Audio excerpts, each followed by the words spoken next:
Following up with Tom Taylor's terribly, terribly written Jon Kent's adventures, we have, well, Adventures of Jon Kent.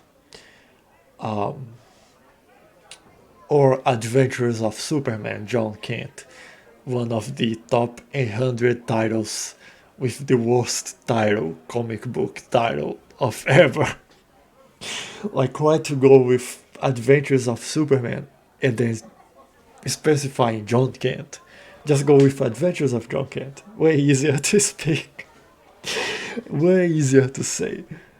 But anyway, that's the next chapter on Jon Kent's story. Unfortunately, written by the same guy that wrote Son of Kal-El, so we can expect um, a bunch of ideas thrown into the story, but none of them having a proper development. But anyway, the main problem of this comic book, problem as in the threat they need to deal with, is Ultraman. Ultraman, the same guy that kidnapped Jon Kent when he was a kid and trapped him inside a volcano, is going from one dimension to another, killing Superman. And now Jon Kent will try to stop that threat before Ultraman comes to his dimension. And the way he the way he finds out that Ultraman is killing Superman across the multiverse is because another variant, another Superman variant, goes to his dimension. And you start to see the red flags of this comic book from the first issue. So this Black Superman that I really don't care enough to learn his name, he is going after Ultraman, and he is trying to stop that threat, but he can't do it alone. And he also can't do it with his sidekick, which is a variant of Lois Lane. This variant has a power of jumping between dimensions, so that's why this Black Superman teamed up with her. So he is going after Ultraman, but he needs help, and he, for whatever reason that I don't remember, thank God I don't remember because it's a terrible comic book. But anyway, he decides to go for Jon Kent. He decides to try to convince Jon to help him. So he jumps into his dimension. But he needed to do that in a proper time. And the proper time is when Clark isn't around. And I'm starting to notice a pattern around here. Because on Son of Kal-El, Clark had to leave Earth to deal with a threat on another planet. And then on Adventures of Jon Kent, which is written by the same guy, Clark again has to leave the planet. And this time I don't think there was an explanation given in this comic book. Like, I'm sure that if I go to Clark's comic book, I will, or like Superman or Adventure Comics, I will find the reason why Clark is again absent. But in this one, they don't explain it. They just say, "Oh yeah, Clark went away again." So I can see Clark following the steps of his father, his biological father, which was also not present during his childhood. So now he's giving the same experience to Jonathan. He's just like, oh, I'll raise you the same way my father raised me. It's that Star Wars meme. I'll raise you the same way my father raised me. And then Jonathan asks, well, your father like Jon Kent, right? It's your father like Jon Kent, right? While Clark is actually talking about Jor-El. So yeah, Clark is upset again. Um, but anyway, they managed to convince Jonathan to help them stop Ultraman, which could be a great story because, well, we'll get to there. So I believe they go after Jonathan because Jonathan has a past with Ultraman being the guy that kidnapped him. So maybe that could help in some way. But yeah, they jump into the dimension that Ultraman is, the dimension that he currently is, and they get beat up by Ultraman. Ultraman kills this Lois Lane variant, and I don't remember if he kills. Oh, he traps the Black Superman on the Phantom Dimension, and then it's just Ultraman and Jonathan. But then something shows up and kills Ultraman, and then on the next page it gets revealed that what killed Ultraman was Injustice Superman. And now I need to go on a tangent to talk about why I don't like Injustice. When I started reading that was, I think was at high school. I don't know. I don't remember the dates. You can cross-reference it by the time they were releasing the year 3. That's about the time I started reading Injustice, when they were on the third year of it. Not the third year of publishing the story, but the chronological third year. So I was reading that and I remember enjoying it. At the beginning of it, it was an interesting story, and since I really didn't had much contact with Superman, it was interesting to see like the an evil version of it. Like my only contact with Superman was through pop culture references and nothing else. Like I knew he was like this Boy Scout guy that will try to like save everyone, and will put everyone first. Like he will put everyone as a priority, and then he'll put and then he'll start to care about himself. So that's the idea I had about Superman, which is not really that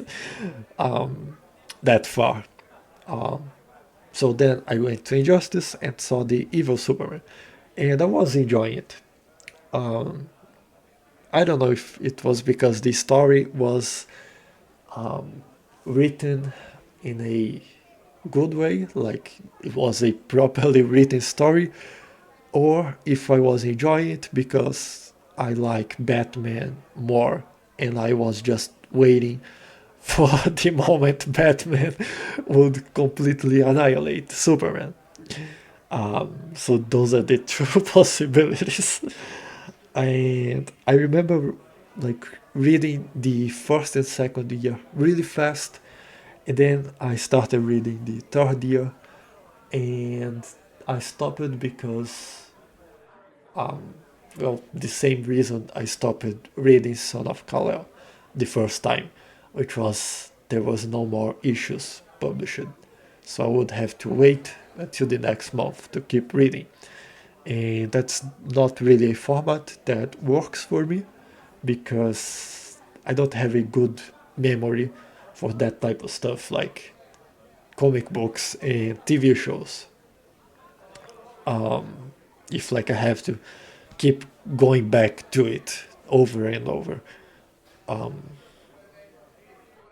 So I just like I prefer to wait until something's finished and then I can just see everything it has to offer after it already finished. But that's the main reason why I stopped reading Injustice. I remember some bits of it.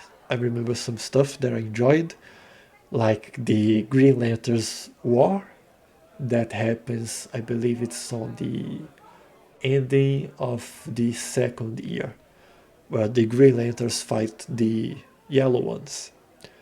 Um, and that was really interesting to see, like that massive war going on. But yeah, I had to stop it. And thinking about Injustice right now, I don't see, I don't see myself going back to it because it has another problem, which is being a very very long series. It's like if I had to guess, I would say it's more than 250 chapters because I was looking at it before recording this video and I saw that some years had like 50 issues. And since they have 5 years, and I'm not even counting the spin offs, so that would be 250 chapters, I think. Don't quote me on that, because there is a possibility of the number being way lower, but still, too long for me. I'm like, I'm looking for stories that are 20 chapters at maximum. So yeah. And then there is the idea of the evil Superman, which I don't know if I want to see anymore. Like I saw in Justice, that there was Zack Snyder's movies that kinda of went into that territory for a couple of minutes, but since it was concealed, cancelled, I don't know. They pulled the plug on it. We'll never see the development of that story. And then there was also The Boys, which is basically evil Superman, and there was Brightburn, which is again evil Superman but as a kid. I guess I think I consumed more media of evil Superman than of actual Superman. So I got kind of tired of that idea. So yeah, I don't see myself coming back to Injustice. But this video is not about Injustice, it's about Adventures of Jon Kent.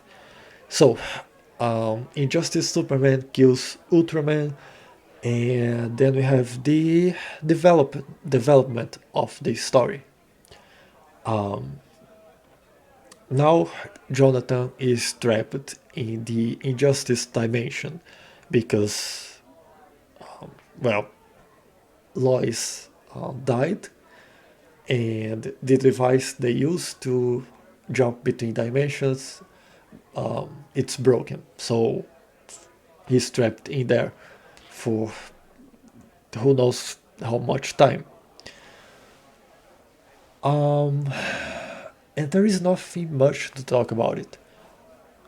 It's just the entire story is Jonathan trying to understand both sides. He is like going after the truth, which is an interesting topic. So his first contact with superheroes on the Injustice dimension is with Superman. So he explains his story, what's going on, why he's in there, what was Ultraman doing, and he meets the rest of the crew that is on Superman's side, and then he figures out that there is something odd going on. So then he goes after Batman because he wants to know both sides. He wants to seek the truth, which is finally a trait of Lois Lane that is explored in Jonathan's story, because the previous one, like Son of Kal-El, had nothing like of this. There was like a minor plot about seeking the truth, because there was this group of journalists called The Truth, but they didn't develop that at all. And in this one, I feel like this aspect of his personality is better developed. You see Jonathan going back and forth between both sides to finally understand what's going on. And then we have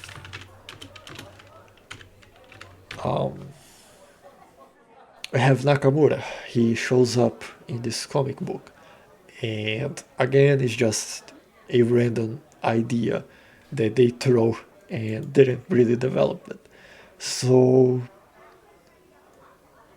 Jonathan is like still not sure about what's going on, so he decides to go after a familiar face.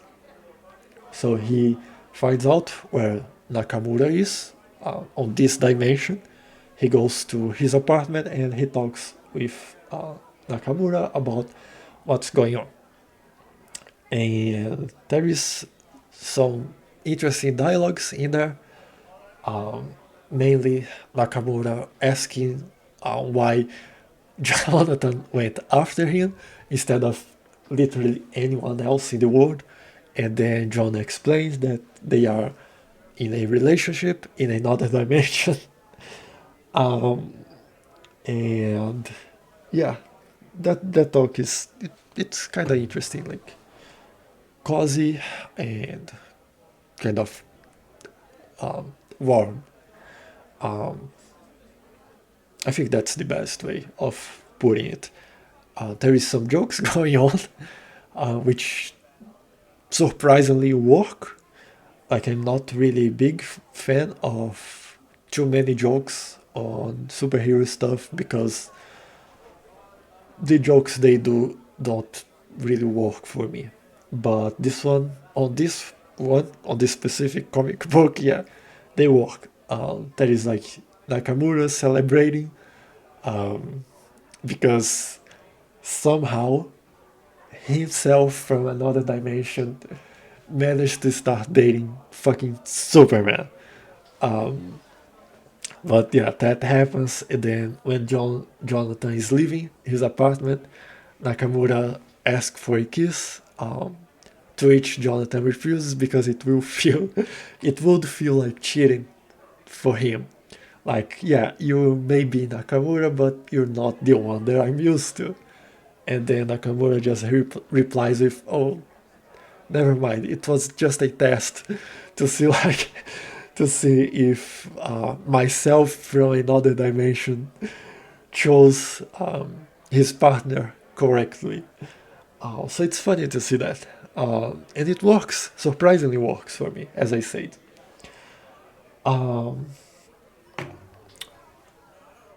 But then Damian, which is sided with Injustice Superman, had a track device on Jonathan, and when Jonathan leaves Nakamura's apartment, Injustice Damian goes in there and kidnaps Nakamura to like try to interrogate him, to see like what he told Jonathan about that reality and about Superman, about Injustice Superman. And then again, there is another interesting idea in there, because Injustice Damian brings Nakamura to Injustice Superman.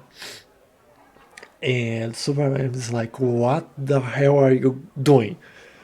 Like, I lost my kid in this universe, and that what triggers everything that is going on right now. I lost my kid and I lost my wife, and that drove me insane, and now I went too far to go back. Now I am the now I'm the dictator of this earth, and there is not enough saving from it. I can't be saved.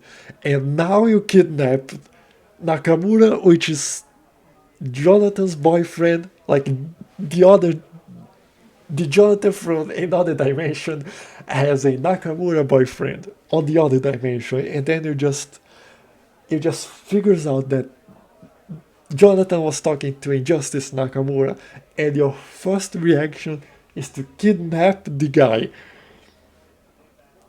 while I'm trying to bound with the son that I never had that magically appeared in this universe.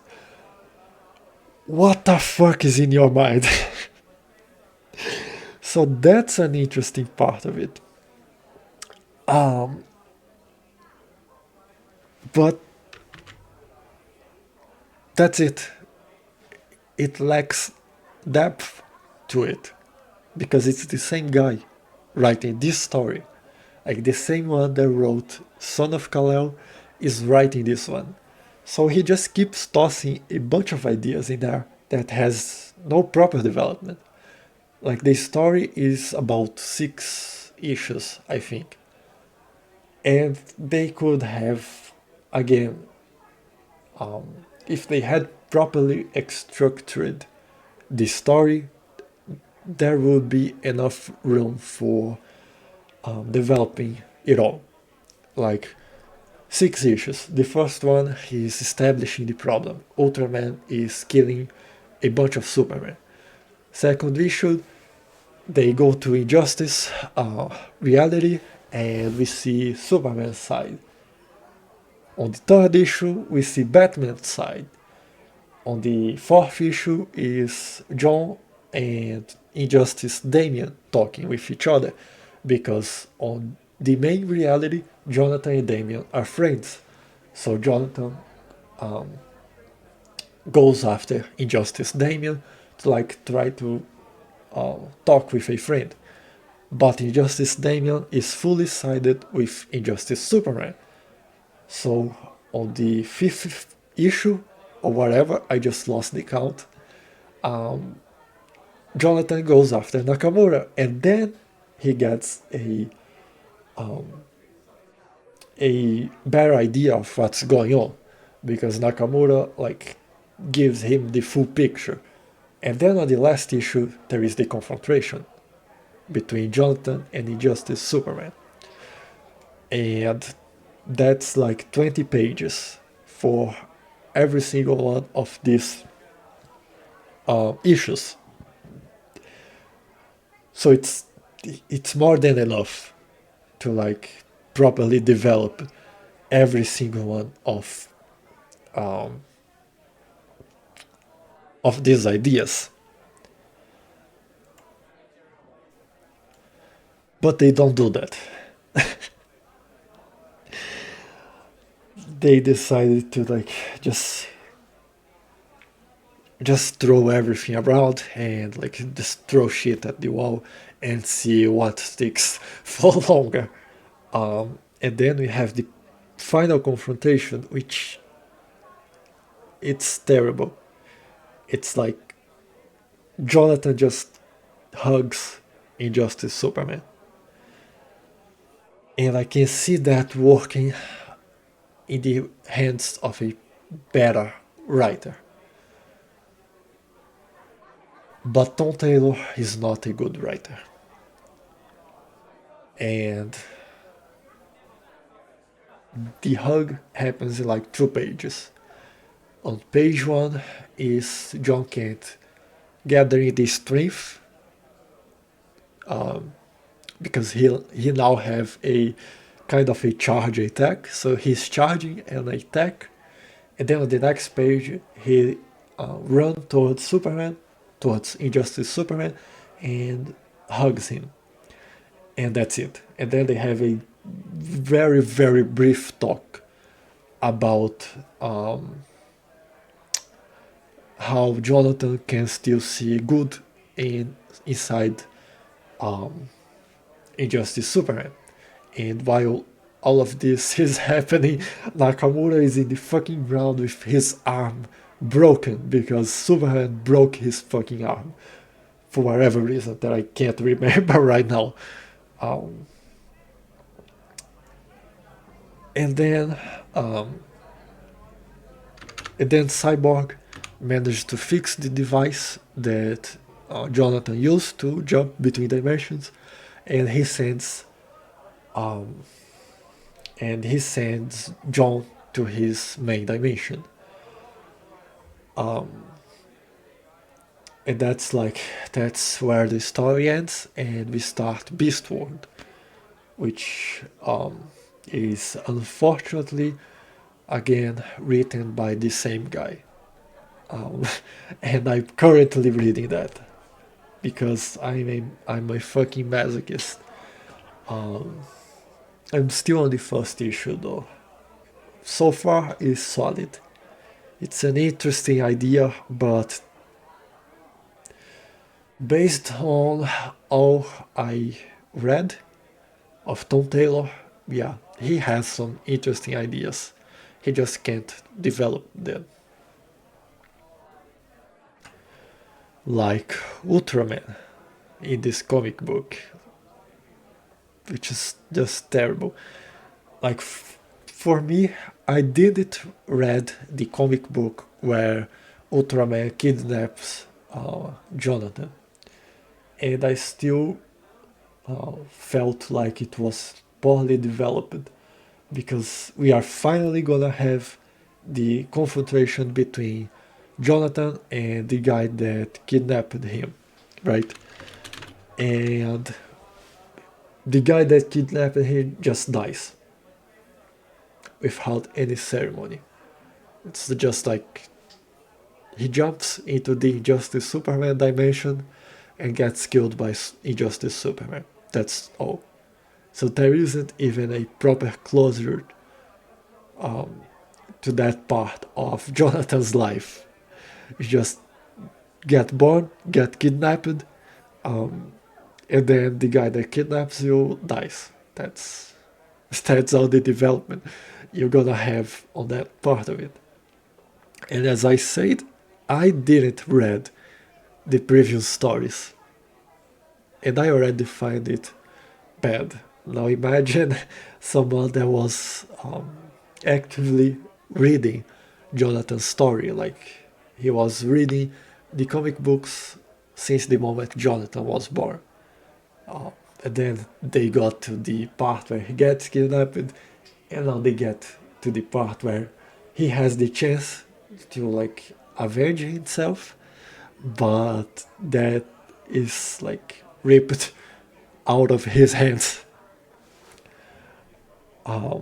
So yeah, final thoughts. Yet another terribly written story. We have again a bunch of interesting ideas, but none of them gets properly developed. At least this one is shorter than Son of Kal-El. Like Son of Kal-El is about 18 issues. This one, I think it's 6, something like that. So yeah, that was Adventures of Jon Kent. Do I recommend that? Nah. there is there is way better stuff you can read.